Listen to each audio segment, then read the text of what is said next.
Alright everybody, welcome on into another match here in Beyond All Reason. This time we're going to be a 2 versus 2 on Heartbreak Hill. It's a little bit of a smaller map than what I normally cast. Let's take a look at the teams here. Coming in for the red team, leading is 1467 at 21 skill, spawning with an Armada Commander in the bottom left here on the higher ground. Above him, his partner in crime is Melancholy 337 with an Armada Commander coming in at 11 skill, spawning on the low ground here, going for bots. On the other side of the map, the blue player is Politics for Profit, 25 skill. Cortex Commander looks like he's got a vehicle lab queued up on the high ground. And his partner in crime is Rockford Man, 85, with an Armada Commander. He's got a bot lab queued up, and he is on the low ground. So while we don't have identical spawns for the two low ground positions, they are identical in the fact that the map is symmetrical in that manner. As you can tell, the way that it flows, this is symmetrical spawns for the map. What I have seen before is usually this is a 1 versus 1 I've seen this map, and players will start with bots and then transition to vehicles later so that they can get all the mexes early and then defend them with the vehicles. I do see that the red team is both bots to start, and the blue team has one vehicle and one bots. So we do have a bit of a different strategy coming off there. We did a rover coming across a scout here. There's a couple ticks and an LLT will take care of that, no problem. Maybe just confirming where the player had spawned. If we take a look at the view here, the blue team now knows for sure that red is down there, whereas the red team is currently in the dark as to the spawning positions of the blue team. Looks like Politics for Profit is going to be the first one to take their commander out and start pushing forward and gaining ground. He did rush out one constructor to help with the build power here, and he's got some incisors going forward. Looks like just to maintain vision and prevent run-bys. Rockford went for a lot of solar energy here. It's a lot of metal held up in these solar collectors right now. And on the other side, Melancholy went for a mix of solar and wind, and does have a constructor out claiming all these extra mixes already. So getting a little bit quicker expansion out of Melancholy than out of Rockford, whereas the red and blue commanders about even for how fast they're expanding.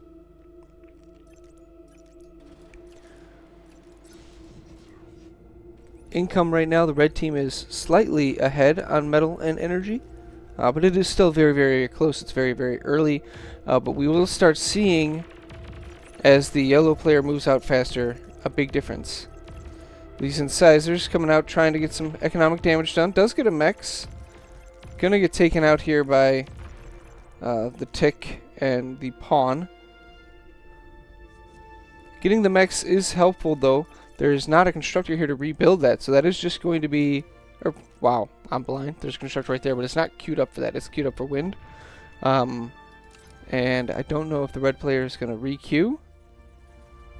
So it's just 1.7 metal per second this whole time that's been missing.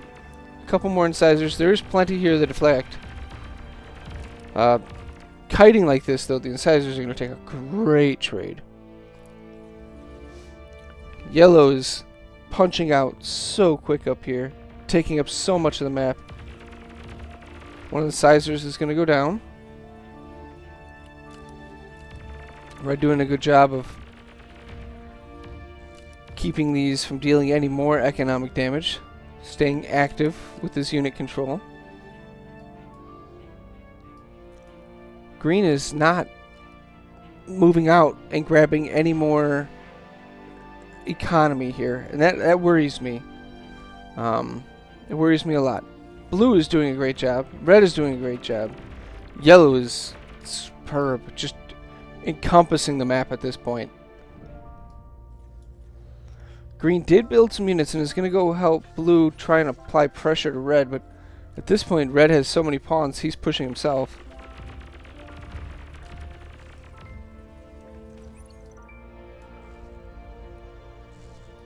I'm wondering if green is going to transition to Tech 2 quickly. Just eat up these solar collectors. I mean, he has 300 metal plus, you know, there's 620 metal in these solar collectors, and he's building a bunch of wind. But there's literally mexes right in front of him that he could take. Looks like Melancholy's got a vehicle lab up now. So, going to apply pressure using the vehicles, it looks like. And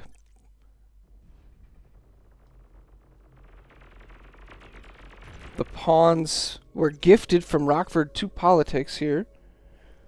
And Politics is pushing forward with them. Going to catch some of the spotting pawns that Melancholy had left around here.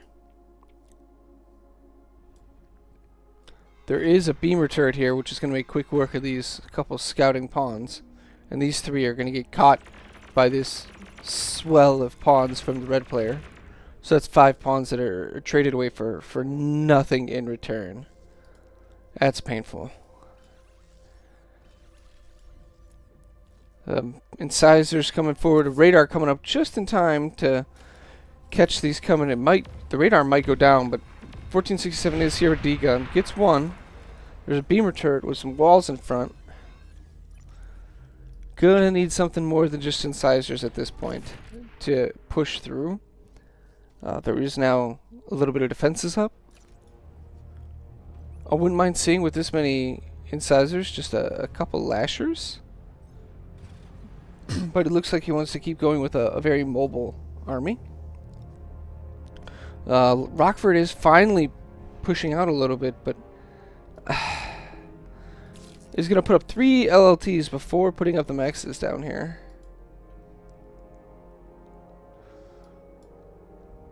Meanwhile, the income differences now, it's about 6 or 7 metal per second is going to the red team, higher than the blue team. That adds up fast. So it looks like blue decided for Wolverines as opposed to Lashers. Just something to outrange the defenses. Melancholy comes in, does get the mechs here before losing his pawns. And does not look like Rockford has it re-queued to either be resurrected or replaced. That's a lot of pawns with a couple maces behind.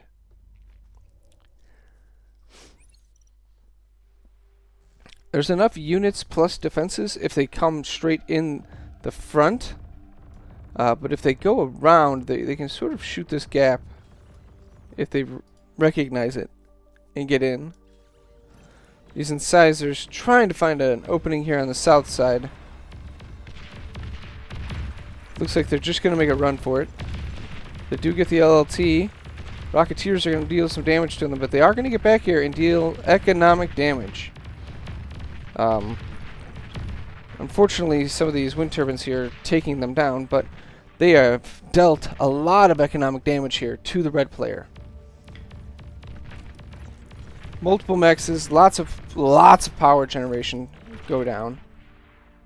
It's really going to set back the red player with this energy production. Mace is going to shoot up, take out a radar. It's going to leave the blue team in the dark as to the movements out here. We do have a twin guard here. Doesn't have the vision right now, but as soon as this mace comes up the hill, it will go down quickly to the combination twin guard and LLT.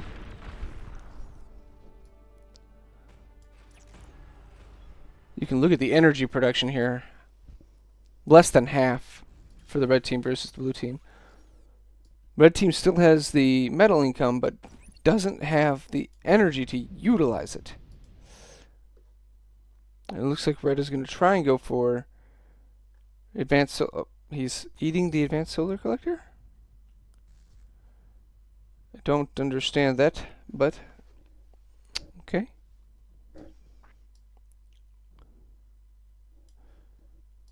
Red has a ball of pawns coming up here. Green still has not replaced this mech that was taken out. Just trying to turtle up in this little corner. It does fine for the beginning, but unfortunately you just end up getting completely outscaled. These pawns are going to slip right in, take out a mechs. They're going to get in behind. If they get down to these converters here, it is going to spell disaster for Green's energy production. And here it goes. Takes out about 20 windmills as well as 10 converters. Trying to even the scales a little bit for the damage that was done to the red player. In the time that he's had here, the blue player is building up medium tanks. Does have a couple Wolverines as well. What is yellow up to? Looks like he's going for a tier 2 transition with vehicles. He's been pretty much left alone to his own devices here. And has one heck of an economy going. Medium tank's going to engage into these pawns with a couple maces.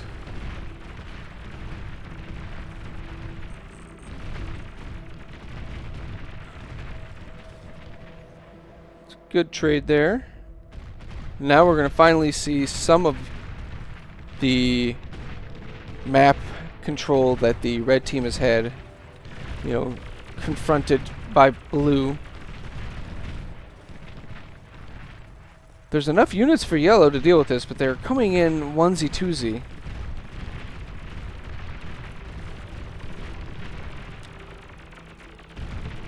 Get some blitzes, which not exactly the best counter to medium tanks, but at least they can catch up to them.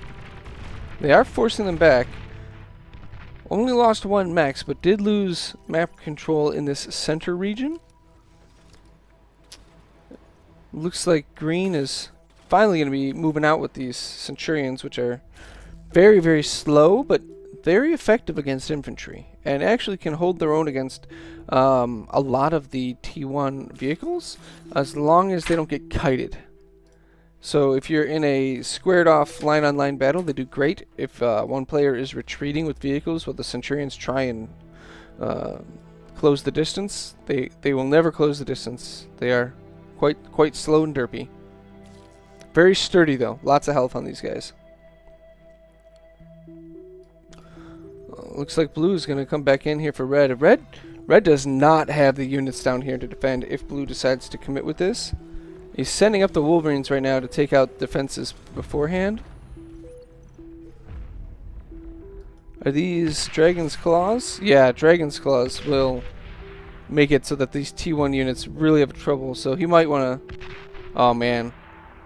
He's not going to get this push done before these claws get up. And that's going to spell disaster for the efficiency of this push.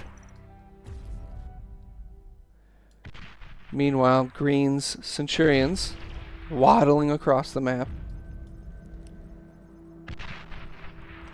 He's just going to slowly put pressure on with these artillery pieces, which is fine, but there's a T2 transition here. And I don't see any T2 transition out of politics for profit. Centurions are coming forward, ripping through the pawns. Maces last a little longer, but still the Centurions can definitely deal with them. What a great trade here for the green player. Trying to go around. Dragon's Claw gonna just inflict a lot of damage on these. They do go around though. And now this is gonna cause some headaches for the red player because he's only got an LLT here protecting these three mexes. So these tanks are gonna take this down. Get good economic damage done. Gonna push up here. Beamer, LLT, couple pawns. Should be able to make it through here, and I don't see anything substantial reinforcing through. So we're gonna get some more economic damage. So now we're up to 5 mexes destroyed here from this push. Which is starting to be a decent amount of economic damage. Getting into the energy production now. Just sitting right on the lab. Not gonna... Don't think he's gonna get the lab. It's got a lot of build power repairing it. Does take out the construction turret. So it looks like he is gonna get the lab. Alright. Not the biggest thing for Yellow, as Yellow has a vehicle lab and a T2 vehicle lab. But he did lose, you know, 4 mexes, energy production, bot production. Red lost 3 mexes, plus his front is just getting bombarded here. It's not looking good for the red team, even though their income is just miles ahead. Yellow has the income. Where is the production? Where is the army to push back? Centurion's coming up, gonna just obliterate more pawns and maces here. Brutes from Blue going after these mexes that are invisible.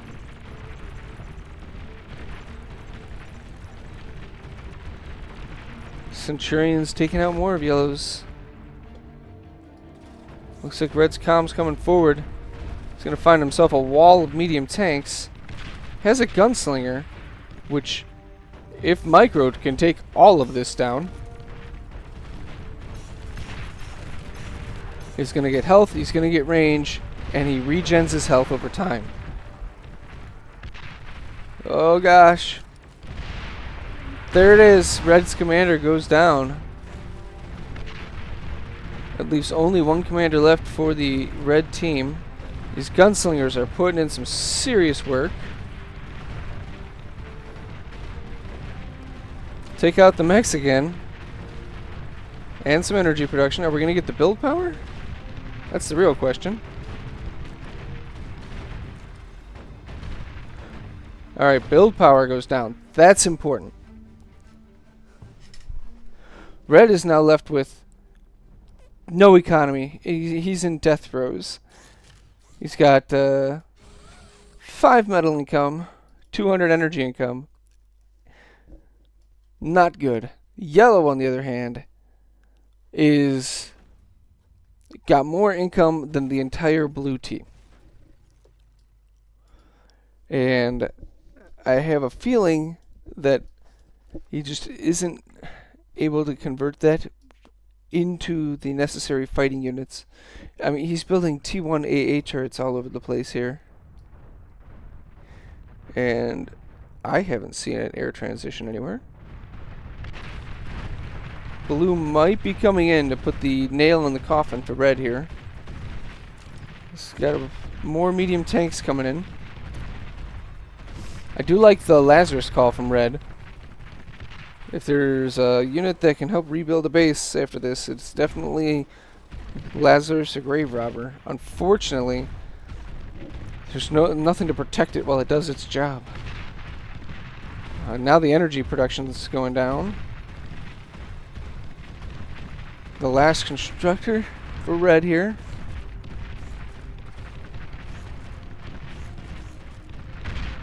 Red's last hope is this Lazarus here. Or getting gifted something. Looks like the Centurions going up in this northeast corner here. Going to take out some mexes as well as some anti-air static defense. Ooh, Blue eating up the commander here. Green did transition to T2 and is starting on their T2 mexes, which is very nice. I don't see any T2 transition yet from Blue. And there may come a point here. There's a lot of lightnings on the field. The blue team has surpassed the red team now in economy, as Green's T2 Max transition has come online. It looks like blue is now going up to T2 I think if blue gets onto a T2 economy before yellow strikes, yellow is just going to get overpowered.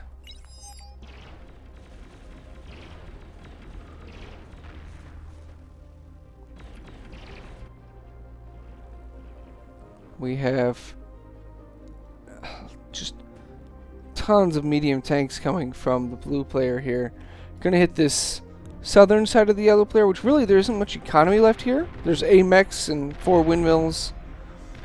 It's not much. It's not truly worth fighting in for. Centurions up here are getting wiped up by a bunch of lightning tanks. I don't know what Rockford is going to build as their follow-up here. Looks like Fat Boys are on the docket. Not a lot of build power for him, and he's got all the metal. He is floating metal, which is fine because blue has been having no problem spending his money. Here comes some lightnings. And these LLTs might take out this one that's really injured, but they're going to go down. Oh, the sharpshooter's down here. I did not know that. That changes this equation big time.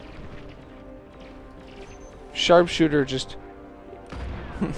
basically one shot, one kill for anything with, what, maybe less than, what is it, 1,500 health? Or they deal an insane amount of damage per shot. It's just very slow shooting.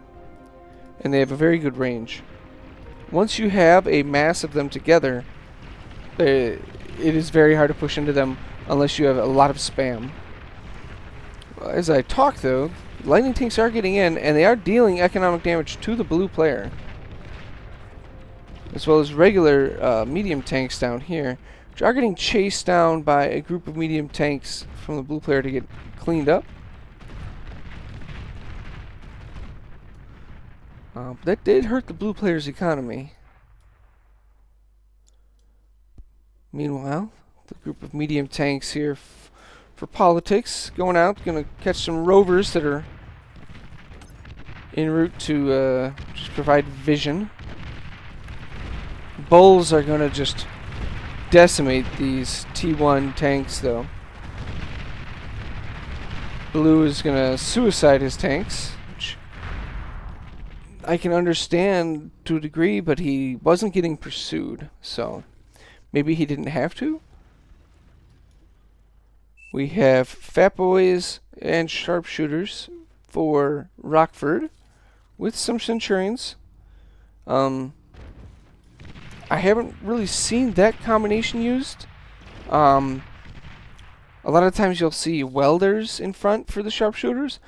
Centurions definitely perform the same position, though. They're anti-swarm, a lot of health, slow, to buffer and provide vision, while the sharpshooters are in the back just sniping off units. I would like to see the Centurions pulled forward here, as opposed to having everything all clumped up together. But, you know, we got one sharpshooter. The Fat Boys, the lightning tanks, if they get hit by these Fat Boys, are going to go down very quickly.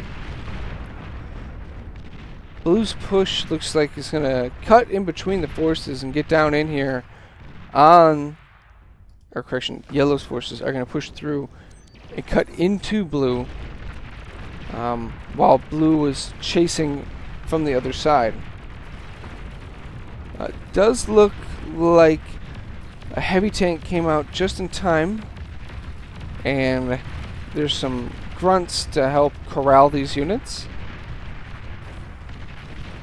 to prevent any economic damage from happening. It's just going to be a giant swath of wrecks here that can be reclaimed, though. Looks like blue has a bot lab up producing grave robbers, and he is going to make full use of this reclaim field. These bulls come through, and that's actually a hefty amount of metal each bull.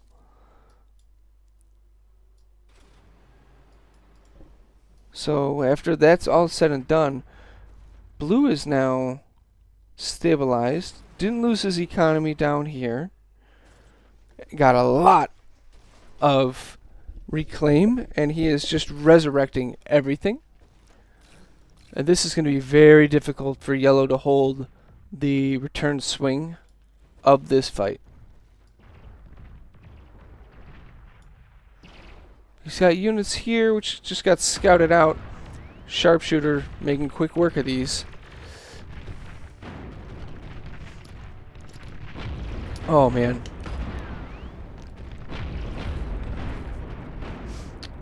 Love watching when those fat boy projectiles land.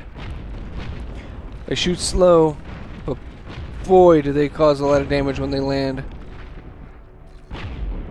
A good way of dealing with them is tick spam or grunt spam, as they will do a lot of friendly fire damage because of their large splash radius and slow rate of fire.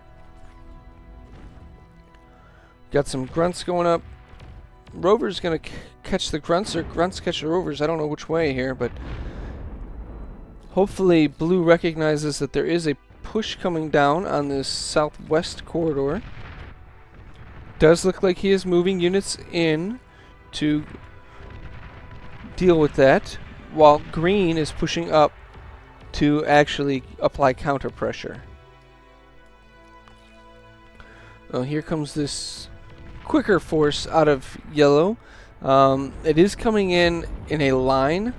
Hopefully he gets to bank this together before pushing in. You generally don't want your units arriving in single file line into a firing arc. Gonna get a little bit of economic damage done down here. Take out a couple mexes, a resbot, constructor, and another mex. Definitely worth it. Just got some medium tanks going in against tigers, medium tanks, lightning tank, all these resurrected units. Alright, green is up at the doorstep of yellow. He's got his Centurion Sharpshooter Fat Boy combination. Doesn't exactly roll off the tongue, but it does plow through a Tier 1 to low Tier 2 army composition. We do have some starlights starting now, and got a T3 gantry coming up. It might be too little too late. Depends how aggressive green and blue get here. This force that yellow had sent to the southwest has been all but cleaned up. There's a little bit left in the very tippy corner here. But this is not looking good for the yellow player.